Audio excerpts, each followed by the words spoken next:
Everyone, welcome back. Today we're looking at NIO. We're also looking at OnVu today. The Dutch Bank expect NIO to launch 6 new products and achieve 330,000 unit sales in 2025. Is this even possible? That's the real question. Because if it is possible, this would be huge news for NIO. Do we expect NIO to deliver over 300,000 vehicles next year? At this point, I would say it's definitely possible. Based on everything that I've been saying about NIO for the entirety of this year, how well they will be performing, and NIO has not let me down. Just check out all of my videos leading up to what they've done recently. NIO's delivering above expectations. When you consider that they're not just selling NIO vehicles anymore, they're shipping out the OnVu L60. They're also introducing the Firefly brand, nickname Firefly, but we're going to get an official name. With all of these things that are happening, yeah, it's definitely possible. Plus, I'm anticipating that this year NIO will deliver well over 210,000 vehicles, possibly 220 or 230,000 vehicles in 2024. So then can they increase that by another 100,000 in 2025? Yes, this is certainly possible, but I believe that the company might need to do what they did earlier this year. Once again, similar to what Rivian did in the US, they closed their factory for a short period of time in order to improve the facility, all because the brand wanted to optimize for efficiency. Listen, it is incredibly important. When you're building products that are incredibly capital intensive, such as motor vehicle, such as an electric vehicle, you need to optimize for efficiency, which means that you need to cut costs to the extreme and you need to keep your margins high and your profits high. The only way that NIO can continue to expand on this and experience this and better themselves in this is to continue improving on the processes of manufacturing vehicles. In order to do that, you must improve your factories, your employees, everything, top to bottom, needs to improve continuously. It's never something that is staying still. It's always actively improving constantly, like a working organism. That's really what it is. So the Dutch Bank expect NIO to launch 6 new models next year, or at least 6 new products, including new models, refresh of existing models, driving further growth in deliveries. So updated models and new models. Don't forget, they already launched the OnVu L60 this year. I think they're also looking to create a bigger SUV for the OnVu brand also, so that's going to look great. And that's what it's saying here. NIO sub-brand OnVu will launch a ultra-large SUV and a mid-size SUV in 2025.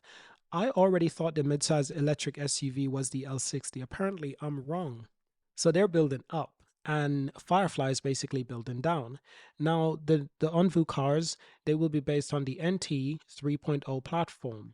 The ultra-large SUV, codename blank, will be larger than the OnVu first model L60, while the mid-size SUV, codename, will be smaller than the L60, according to the team. I didn't know this. So NIO is coming out with a smaller vehicle. So OnVu is coming out with a smaller model than the L60. And as it looks, they're also building a larger size for a bigger SUV.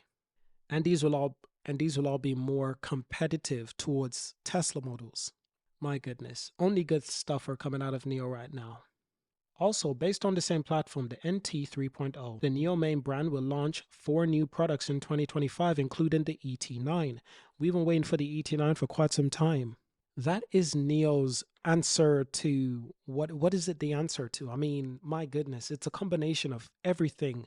It's like a sedan, but a small SUV, but incredibly luxurious. It's like a Maybach. That's how I can explain it. It's like a Maybach.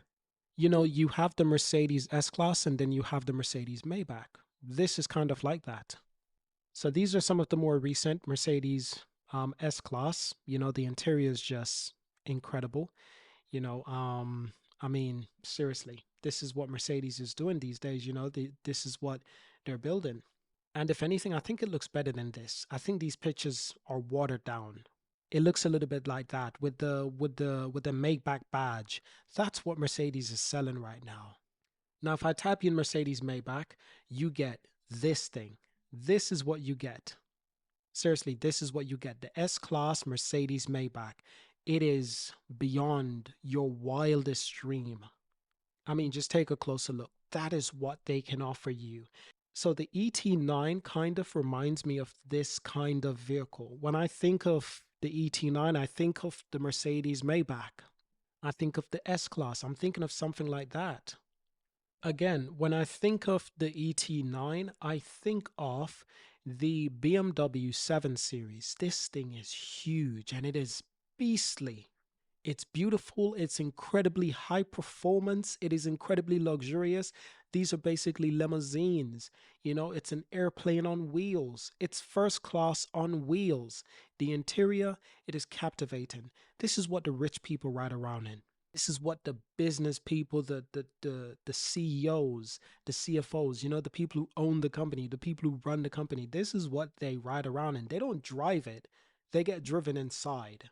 So this is again similar with the Mercedes S-Class, but more between the Mercedes S-Class and the Mercedes Maybach. So when I think about the NIO ET9, I think about something like these cars. You know, it's big, it's beautiful, it's high off the ground, it's luxurious, it's an airplane on wheels, literally airplane on wheels. Isn't that ironic? But interior wise, it is everything you'd want. So when I think of the ET7, that's the competition. That's the competition. The BMW 7 Series, the Mercedes Maybach, the Mercedes S Class, that's its competition when I think about it. So I'm not surprised these European brands are worried. I'm not surprised that the Dutch's Bank is excited for what NIO's about to do, for what they're about to create. So the team expects NIO sales in 2025 to grow 44% year over year to 330,000 units, to 210,000 units under the NIO brand, and 110,000 units under the Onvu brand, and 10,000 units under the third brand codenamed Firefly. So apparently they're going to be delivering a lot of Onvu vehicles next year. Oh my goodness. Imagine that. Next year will be the first proper year of Onvu. I mean, I think they're starting to deliver this year. I think they've already started, but it's in low volumes, it's in low quantity. But apparently next year they're looking to go full steam ahead. And along with the Firefly, 10,000, which means that 2026 is when they're looking to go full steam ahead with the Firefly brand. That's all being done by 2026. Imagine where this company will be by 2030. 1 million vehicles seems easy for NIO to deliver on a yearly basis by 2030. How far away is 2030? It's about 6 years. It's about 6 years. We're not including 2024 because the year is already done. It's almost done. Less than 4 months away from Christmas. Can you believe that? I can't believe it. A lot of great things will be happening in the next 6 years for NIO and its family brands, the Onvu, the Firefly, all its brands. So do not underestimate this company at all. So something else I also want to look at, NIO aims to deliver 220,000 cars in 2024. That's been my expectations. That's what I've been saying since the start of this year, is that to this year, for the first time, NIO will deliver over 200,000 vehicles. They've never done that in a single year. So apparently this year, yes, they're aiming for 220,000 vehicles in 2024, including 200,000 vehicles under the NIO main brand and 20,000 vehicles under the sub-brand Onvu. This is what I mean. For this year, it's a starting year for Onvu. Next year, they're going to go full steam ahead if all goes to plan. And next year, they'll start delivering the Firefly cars. In 2026, they'll go all full steam ahead. I mean, we're looking at the possibilities by 2026. NIO could potentially be delivering over 500,000 vehicles in that year, in 2026, which simply means that by 2030, they're probably going to be delivering a lot more vehicles than 1 million per year. Remember, they'll have 3 brands. That's if they don't create any more brands. Who knows? They probably will. They probably will. What's stopping them? Nothing at all. They probably will. And I support it 100,000%. Let's go. NIO to the moon. And I'm not just saying this without data. I have data. I'm sharing data with you. You want more data? Check out my other videos on this channel. I've shared a lot of data on their deliveries, how they have incredibly outperformed all expectations this year. And they'll continue to do that. Next year, the year after that, they'll continue to do that. They're an unstoppable force. All they need now is to start building factories in Europe, in the Americas. When I say the Americans, I'm talking about the continent. South America, North America, whatever. and in the European region. That's next. That is next. How do they do that? That's what I'm looking at. Neil, when are you going to start building factories in Europe and the Americas? That's what I'm looking at. Now, something to keep in mind is that if they do that, the Americas market is very competitive in the electric vehicle space because there's not enough expertise in that area to do the job. Not like China. In China, you could fill a room of any engineering category you want. You go anywhere in Europe, you're not going to get that same amount of number. You remember China has over a billion people. So if you want um, structural engineers, China can probably have 100 football fields of structural engineers. You try that in Europe, you'd be lucky if you can get 5, 10 football fields, 20, 30 football fields. I don't think people understand how China works and how advanced they're working. I don't think people are understanding that at all. And it's scary for any other brand who don't understand it. This is why it was so important that Tesla goes to China and build cars. This is why it was so important that Tesla prioritized China because they're a big market, not just for selling vehicles, but for also the expertise, learning the way how the Chinese do things. They're leading the way in automotive right now. You might not like it, but there's no one who can compete with them, and they've prepared themselves to do this for decades. You're not even in the competitive seat. I'm telling you, it's a different world over there. And this is why so many companies manufacture in China, like Apple. Apple could easily manufacture somewhere else that has cheap labor.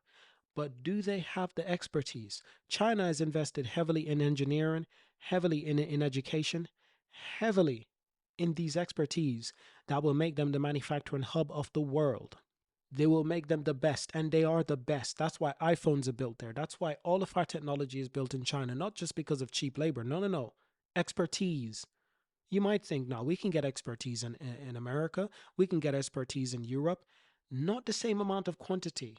You might have hundreds of those individuals. Good for you. China has thousands, thousands on top of thousands. They work completely different.